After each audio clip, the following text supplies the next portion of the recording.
The lawyer stopped mid-sentence, his face drained. My son whispered, "Dad, what did you just sign?" We were sitting in a small office inside the nursing home, me in a wheelchair, pen still in my hand, my son Daniel standing over me like I couldn't think for myself. Papers spread across the table. Everyone watching me. He put me here 3 weeks ago, told everyone I was confused. Then he tried to sell my house, my home of 40 years like I wasn't even part of the decision. But now the lawyer isn't talking anymore. He's flipping through the document I just signed. Slower this time. Careful. His eyes move from the paper to my son. And then he says, quietly, "Mr. David, did you understand exactly what this paper does?" Before we go anywhere further, comment where in the world you are watching from and make sure to subscribe because tomorrow's story is one you don't want to miss. The lawyer's hand was actually shaking now as he held the document closer to the light, like the words were changing in front of him. My son Daniel stepped forward immediately, his voice sharp. "There's nothing wrong with that paper. She just signs things. That's why she's here." I turned my head slowly in the wheelchair. The fluorescent lights above were too bright, too clean for what was happening in this room. 3 weeks ago, I was still in my own kitchen. Now I was being spoken about like a burden in a place I never agreed to enter. Daniel didn't even look at me when he said it. That hurt more than the words.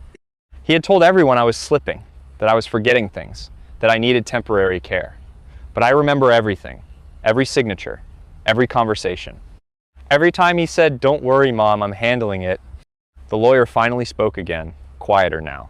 "This clause, it doesn't authorize a sale." Daniel laughed once, a short, nervous sound. "Of course it does. We've been preparing this for weeks." But the lawyer didn't respond to him. His eyes stayed on the page, scanning line after line like he had missed something critical the first time. I noticed it then, the way his confidence was disappearing. Outside the small glass office, a nurse paused mid-step, sensing the shift but not understanding it.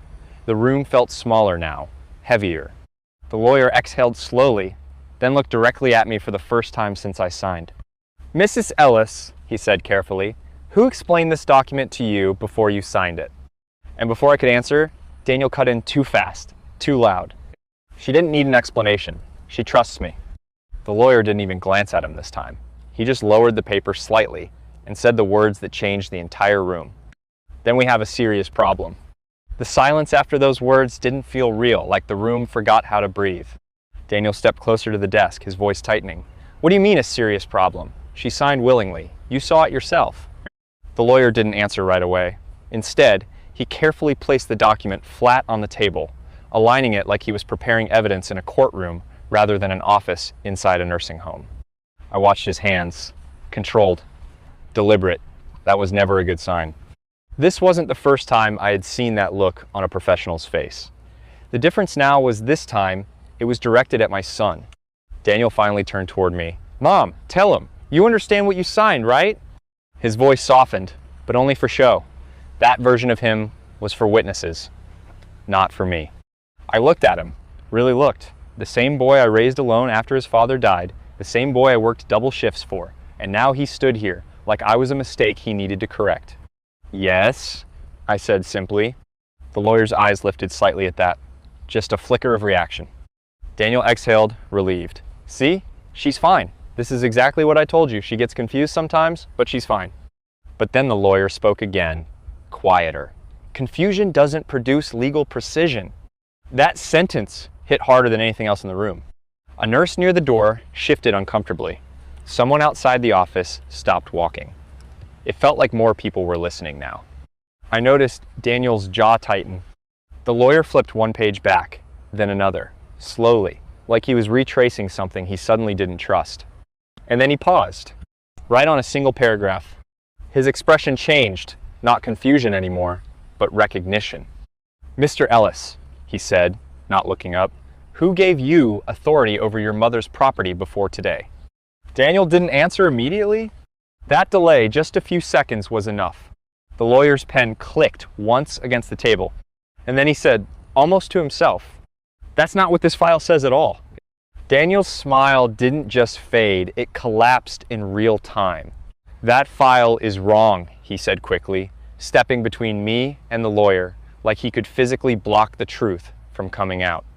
"You're misunderstanding something. This is a standard transfer setup. We've already arranged a buyer." The lawyer didn't even look at him. Instead, he pulled out another sheet tucked behind the main document, something none of us had seen before.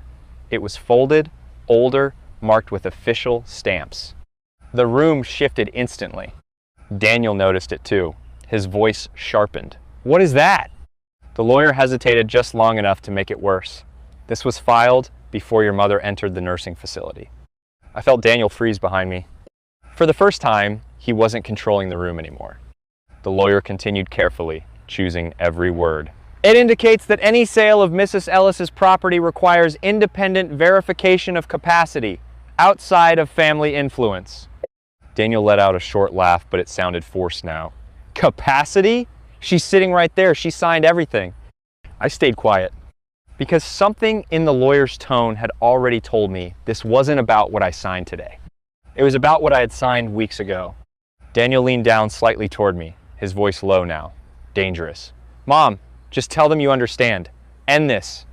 But I didn't move. The lawyer slowly looked up again, and this time his eyes weren't on Daniel. They were on me. "Mrs. Ellis," he said carefully, "there's a prior legal directive attached to your estate, and it contradicts everything your son presented today." Daniel's breathing changed, and for the first time, I saw it real fear slipping through his control. "What directive?" he snapped. The lawyer opened the second page fully, and then went completely silent. The lawyer didn't speak for almost 5 seconds, long enough for Daniel to realize something was slipping out of his control. "What directive?" Daniel repeated, louder this time, stepping closer to the table. The lawyer finally exhaled and turned the document so everyone could see the highlighted clause at the bottom of the page. His finger hovered over it, but he didn't read it yet, like he needed to accept what it meant first. I watched Daniel's face tighten as his eyes scanned it from a distance. Then the lawyer said it. "Any transfer of Mrs. Ellis's property under claims of diminished mental capacity must be validated by an independent legal review and immediately suspends all sale authority until completion." The room went still. Daniel blinked, once, twice, like the words weren't processing correctly. "That's not possible," he said, but his voice had lost its edge. "She never set that up." The lawyer looked at me now, not Daniel. She did. And that's when I finally understood why everything had felt controlled instead of chaotic. Why I was never rushed too hard. Why I was still allowed to ask questions. Why I was still allowed to sign. Because this wasn't the first paper I signed. Daniel turned sharply toward me, panic breaking through now. "Mom, what did you do?" I didn't answer immediately. The lawyer gently slid the final page forward. A signature line I had already signed weeks ago, before the nursing home, before Daniel ever had full control, before any of this started. And then the lawyer said the words that ended everything Daniel built. "This clause is already active."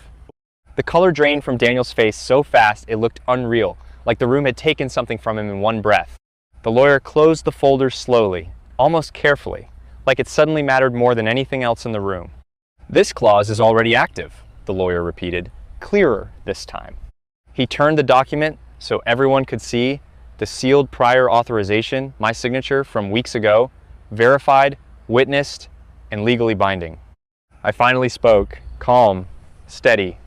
"You didn't move me here because I was confused, Daniel." A pause. "You moved me here because you thought I was." The truth clicked into place for everyone at once.